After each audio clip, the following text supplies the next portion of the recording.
welcome to the Averatec-Intel Classic. We are starting day one of the 128-person tournament. This is Nick Tasteless Plot broadcasting to you from Seoul, Korea. It's a real pleasure to be down here bringing some great Korean StarCraft coverage to all of you. So again, this is a 128-person tournament. This is one of the largest tournaments. If I remember correctly, it's actually the largest tournament in Korea.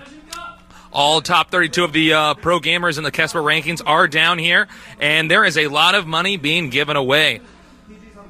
Right off the bat, I do want to thank Averatec-Intel Classic for, I should just say Averatec-Intel for sponsoring this incredible event. They are the #1 selling PC right now, and I'm sure they run StarCraft very well on their PCs. We have some very interesting games coming up today. First round is going to be LuCifer versus Wannabe, Protoss versus Terran. Two very strong players. Round 2 is going to be Yellow versus Endai Assam. And round 3, Effort versus Toss Girl, Zerg versus Terran. Toss Girl, the #1 female StarCraft player in the world. And I think that's going to be a very entertaining game to see. And finally, in round 4, we're going to have Baby versus Robbie, a Terran versus Zerg. The map order of the tournament is going to be Blue Storm first, then Katrina, and finally followed up, if we go to a third game, with Wuthering Heights, also known as Hills of Storm. It's known as Hills of Storm. If you're in Korea, it's known as Wuthering Heights. If you're not Korean, if you're an English speaker, that's for whatever reason what they call that map. So our first game, a Protoss versus Terran on the map Blue Storm. Blue Storm and Katrina, maps that have been played quite a bit recently in the pro gaming tournament. So I think it's going to be very interesting to see how these games are kind of developed, where our third map is a map that's pretty new on the scene, so these players will not have as much experience on those maps. That should make for some interesting games. We'll get to see how the players perform on the season maps versus the maps that are, let's just put it frankly, new. So, I hope also that you will tune in, or if you have not already, check out our previous exhibition tournaments. We did have a $10,000 giveaway tournament, and with players like Flash, Stork, Mind, and one other player who suddenly escapes my mind at this moment. But yeah, we got some great games there that were played. Flash did manage to win in what was an excellent series where he just came out on top, and Savior was that final player. I had to shuffle through my papers to find that last name. Sorry, Savior. You're still my favorite Zerg, though.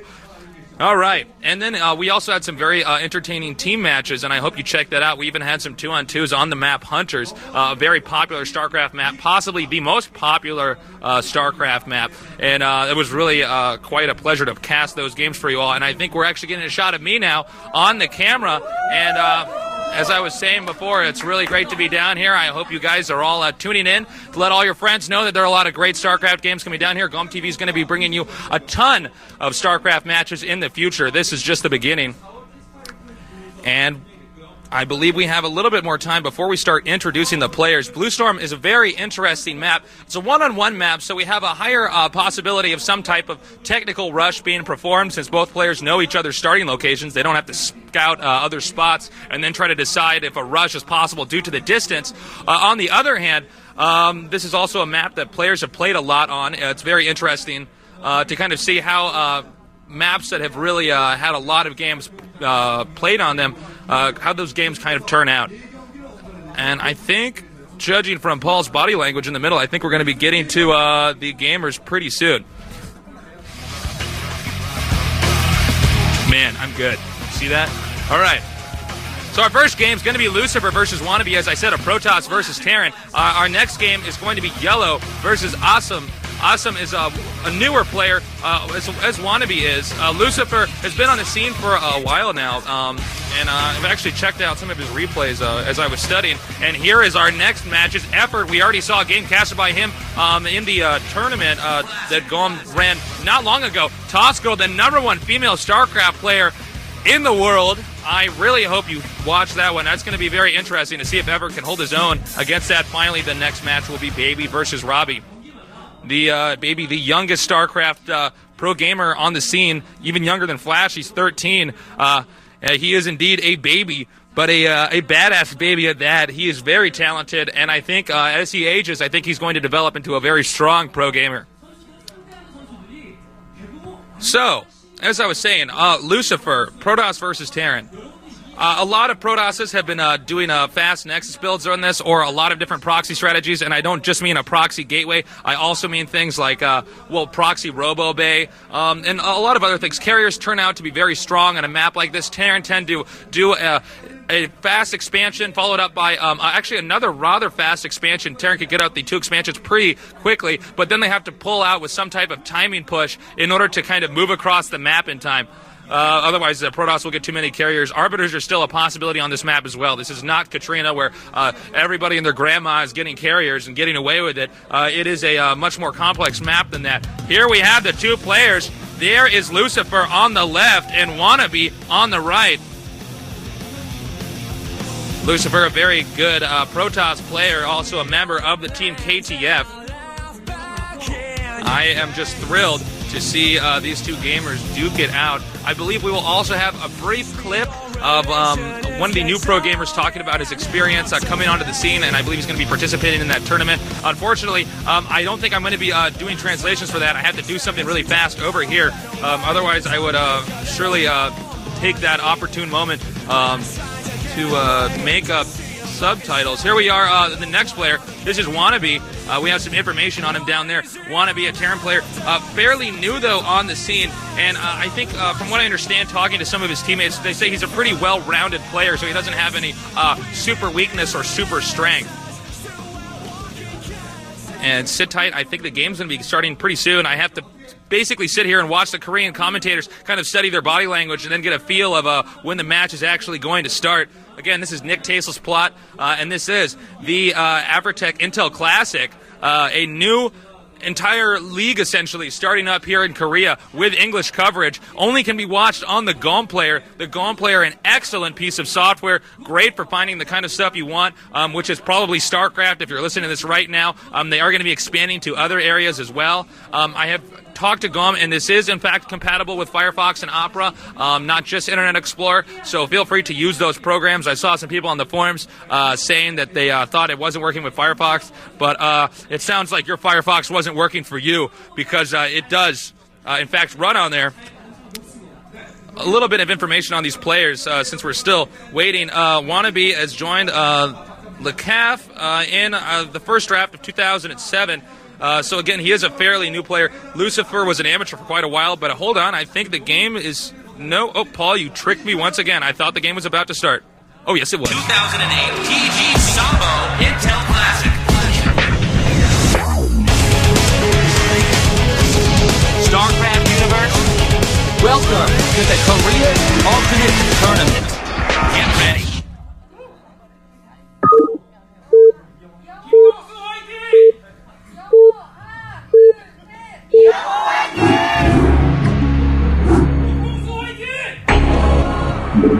And as you can see, I have gotten a haircut since that video was filmed. I no longer look like I have a helmet on my head. The game has started. We now have our first player, LuCifer, at the top right. At the bottom left is Wannabe, the Terran. This is Blue Storm, a map that has been played in the pro gaming tournaments for quite a while now. It's actually pretty popular, even on mainstream channels like Battle.net. You'll be able to find this. Of course, it's a map on iCup. It's essentially a map that is very popular all around, and I think it makes for some very interesting games. So, we have not seen, hold that thought, actually, looking at the mini-map. Actually, no. I guess on the screen it looks like we're getting a shot of the map here. As we can see, it has some very interesting architecture. That expansion is very nearby. A small entrance that only small units can fit through, like Marines, for instance. So a Vulture, for instance, cannot make it through that area. That does affect how rushes are played. And that's also a critical spot that people use to put siege tanks and things like that to take out the expanding Nexus. So Terran may push that area pretty soon. Protoss sent the probe out pretty fast here. It does not look like he's going to proxy because he made the pylon in the main. It says he's going to go in for the gas steal. If he can get this gas steal right off the bat, it will slow the Terran's deck. Yes, he has. Now, of course, Wannabe is somewhat prepared for this. How prepared, we will have to find out. as the game develops. But Wannabe does have a counter build. Protoss is it's pretty popular to steal the Terran's gas on a map like this. It forces the Terran to get the factory out a little bit later, get those siege tanks out a little bit later, and it makes it harder for the Terran to defend the expansion. Protoss may go for a gateway, get a Zealot out, and then get a fast Nexus, or we may see a tech to Dragoons. It's hard to say. Well, it's not too hard to say. We just have to wait a minute or two. SCV moving out now. Wannabe wants to take a look at exactly what the Protoss has planned in this game, because intelligence is everything. We have two SCVs attacking the assimilator. Protoss players always want to wait and see if the Terran actually attempts to attack the assimilator. If the Terran does not attack the assimilator, it's normally an indication that the Terran is going to go for a proxy barracks rush, where they take more than half their SCVs and maybe 6 to 8 Marines and just rush in there and try to take out the Protoss, ending the game very fast. It does not look like that's going to be the case, though, with him attacking the assimilator. Looks like LuCifer is going to try to keep that scouting probe alive for as long as possible so he can possibly gank that gas yet again. In fact, I would say that's very imminent, and I question if Wannabe is ready for that, but no, the probe is now backed off. And the Nexus at the Protoss expansion has started up.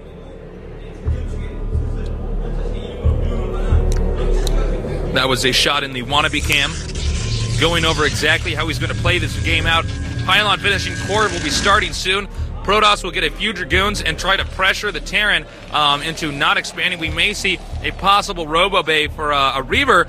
Since the Terran is behind, the Protoss wants to force the Terran to then have to get more turrets and focus more minerals in locations that will slow down his economy. A probe, I think he might be hiding a pylon. No, in fact, he was checking for a possible proxy barracks. I thought he was going to hide a pylon over there so he can maybe tech to carriers in that location later on. Here's a scouting probe with a box of Vespian gas in his hands. I did not know that the Vespian gas came in little green boxes, but that is pretty cute.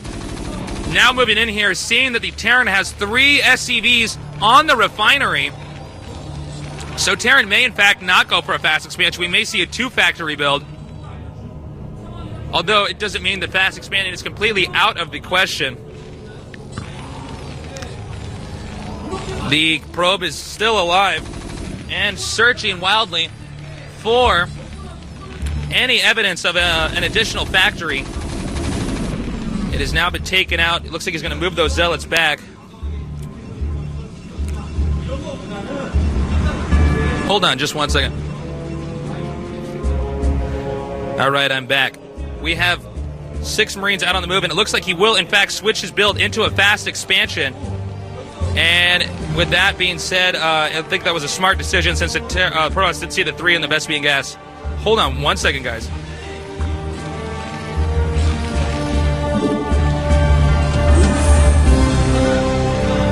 Now the Zealots are on the move. He wants to try to pressure his opponent a little bit. Maybe into moving those Marines back, maybe into canceling that command center. Meanwhile, SCV now moving inside the Protoss' base, sees the double gateway, wants to see if he's going to get a Citadel or a Robo. I'm not sure how effective this is going to be for the Terran. It looks no. In fact, if he can micro his Marines well enough, he will hold off these Zealots. Looks like he's going to be able to do it. Just has to pull back the weaker Marines.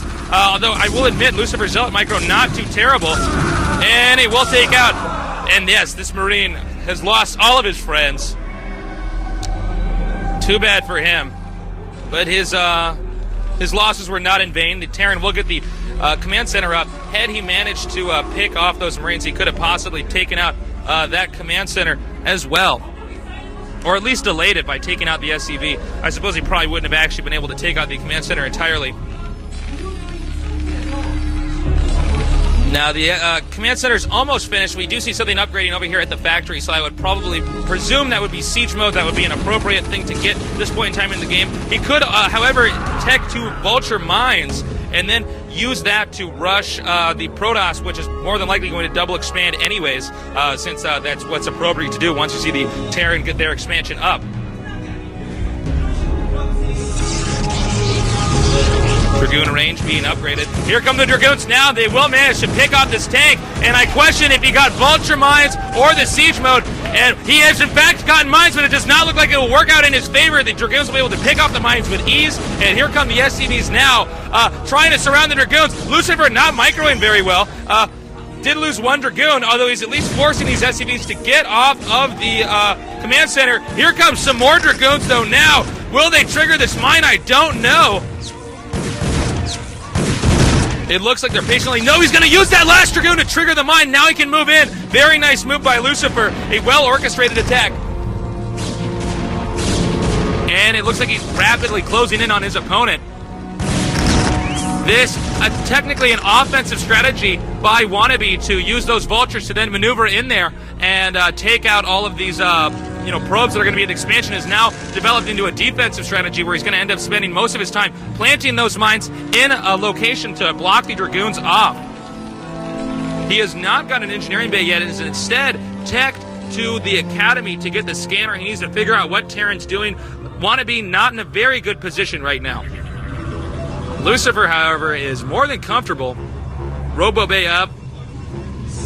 And he will, in fact, go for the observers right away. Sometimes we see Protoss players get that Reaver out after the shuttle pops out. That way they can force a Terran to get more turrets. It wouldn't be a bad idea in this case either, since it's clear that Wannabe is rapidly trying to tech rather than be defensive. And when I say defensive, I'm talking about the turrets. He has not gotten any turrets. The pylon wall, you'll see every pro gamer put that pylon wall in that spot. That's to stop vultures from moving around the back. The pylon wall blocks off vulture bike circulation. And siege mode being upgraded.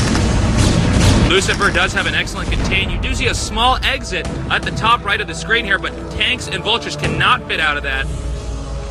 They need to go on a diet. They just cannot make it through there, and that does affect the way the Terran pushes. Unfortunately for the Terran, it gives Protoss an easier means to contain them, and that's what Protoss always want to do against Terran. They want to get somewhat of a slight containment so that Terran can't use the vultures to harass the probes, and also can't use any SCVs or vultures to scout. We also see the fast armory. This really seems to be what Flash has done to the entire scene, has really taught Terrans that on maps where there's going to be a lot of turtling, that you always want to get that fast armory so that you have that +2 attack upgrade when the push actually starts. Dragoons backing off. LuCifer doing a great job of controlling that observer on the way. And I'm not sure if we saw a Citadel yet, just gateways. There's the Citadel now. But I think LuCifer was playing this outright, delaying the Zealot leg upgrade, and instead going for a lot of gateways, because when he gets a lot of gateways out, he can just use that for the Dragoons to play more defensively. Zealot legs are better for breaking turret pushes. This tank will be taken out. Wow, he's going to go all the way in there and try to take out these tanks as well. But it looks like, yes, he will manage to get him. And here's some more Dragoons on the way. This is, I think, a blunder by Wannabe for trying to push out too soon, although LuCifer not controlling that well. LuCifer backs up, takes out that mine. Oh, and takes out that other mine too. And if Terran cannot get this command center up, it means that his minerals that he spent on the command center will be in vain. And here comes some more Zealots now. The leg upgrade obviously not finished yet, but it doesn't matter because Wannabe was already sloppy with those tanks. And the more tanks that Wannabe loses, the weaker his push will be in the long run. Terran, well, actually all races acquire Vespian gas at a slower rate than they acquire minerals at, and tanks are very Vespian gas intensive. The command center in the air and burning, more Dragoons on the way. If LuCifer can macro properly, he should be able to push the command center back. Here he comes now, taking out a few more tanks, which are put up here to catch the Dragoons on the way in here. I think Wannabe is spreading his tanks out a little bit too much. Nice move by LuCifer, using that Dragoon to take, or at least absorb, the damage from the mine. So it does actually look like Wannabe may be able to get this up, although I think the Zealot leg upgrade, if it's finished, will allow the Zealots to pretty much run through the mines and take out the tanks without too much difficulty.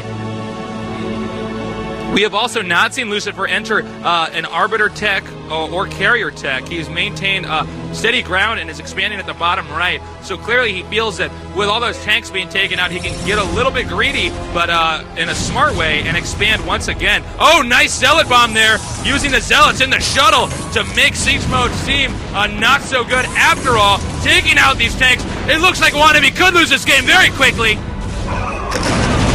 Although this mine placement, no, in fact, it will not be that effective.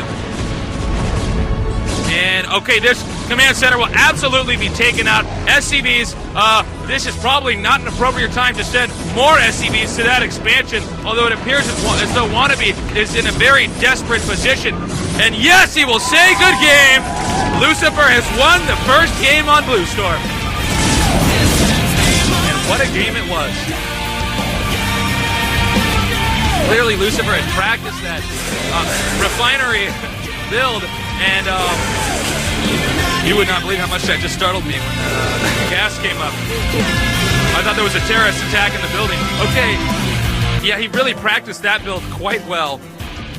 It looked like Wannabe was probably been better off if he had taken that refinery earlier, and I think Wannabe shouldn't have spread his tanks out so much either. It made it a lot easier for the stray Dragoons to just pick off tanks, really allowing the Dragoons to do more damage than we would have guessed. Next map is going to be on Katrina.